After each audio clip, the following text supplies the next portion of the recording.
श्रीगुरुवे नमः।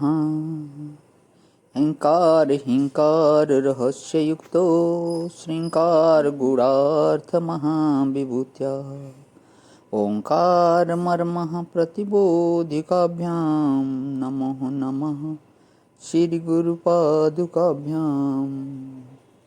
ओम शांति शांति शांति। प्रणाम भगवान। वेदांत सार संग्रह परमहंस दंडी स्वामी श्रीमद हंसानंद सरस्वती जी महाराज का दिव्य ग्रंथ भगवान, जिसमें हमारी विचार प्रश्नोत्तरी चल रही है। और आज तत्व दृष्टि का प्रश्न संख्या 13। जिज्ञासु कहता है, हे गुरुदेव, प्रत्यक्ष ज्ञात के लिए इंद्रियां ही प्रमाण हैं, फिर इंद्रियों के बिना अहम ब्रह्म ऐसा प्रत्यक्ष ज्ञान कैसे हो सकता है?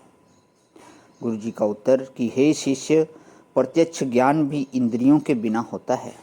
जैसे इंद्रियों के बिना ही भूख प्यास सुख दुख का ज्ञान होता है, समाधि और सुषुप्ति का ज्ञान भी इंद्रियों के बिना ही होता है। प्रत्यक्ष ज्ञान के लिए जिसका ज्ञान करना हो, उसमें उसी देश में वृत्ति व्याप्ति चाहिए। जो भूख प्यास अंतर पदार्थों में इंद्रियों के बिना ही हो जाती है, और बाहर के शब्द स्पर्श रूप रस गंध में वृत्ति व्याप्ति इंद्रियों द्वारा होती है। ब्रह्म में वृत्ति व्याप्ति करने के लिए इंद्रियों की आवश्यकता नहीं, क्योंकि ब्रह्म व्यापक होने से अंतःकरण के अंतर भी है। उसके जानने के लिए इंद्रियां प्रमाण नहीं, वेदांत वाक्य प्रमाण हैं, जिनको गुरु द्वारा श्रवण करने से शुद्ध अंतःकरण में ब्रह्माकार वृत्ति हो जाती है, जो अज्ञान संशय और भ्रम को दूर कर देती है। ब्रह्म का परोक्ष ज्ञान वेदांत वाक्य रूप शब्द प्रमाण से ही होता है। अन्य अनुमानादिक 5 प्रमाण मनन में सहायक हैं। कूटस्थ तो सदा से ब्रह्म स्वरूप है, जो जीव का वास्तविक स्वरूप है, अतः फल व्याप्ति की आवश्यकता नहीं। अतः हे शिष्य, इंद्रियों के बिना ही अहम ब्रह्म ऐसा ज्ञान होता है।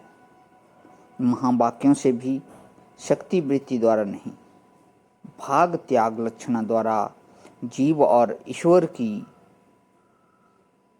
यानी कि अविद्या तथा माया उपाधियों का त्याग करके दसम पुरुषवत अपरोक्ष ज्ञान होता है कि वो 10वां मैं ही था।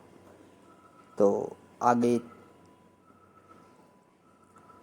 तत्वदृष्टि का प्रश्न संख्या है 14।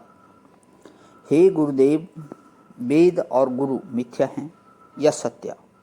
यदि मिथ्या हैं तो जैसे मिथ्या मृगजल से प्यास शांत नहीं होती, उसी प्रकार मिथ्या वेद और गुरु से ज्ञान द्वारा मोक्ष नहीं होगा। और यदि वेद गुरु सत्य हैं तो द्वैत सिद्ध होगा।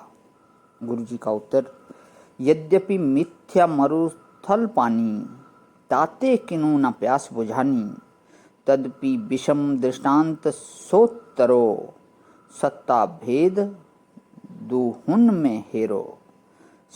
सम सत्ता भव दुख गुरु वेदा, यों गुरु वेद करत भव छेदा।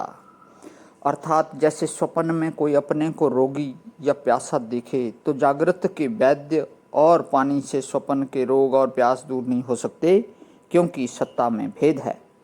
स्वप्न और प्रतिभासिक सत्ता है और जागृत की व्यावहारिक सत्ता है।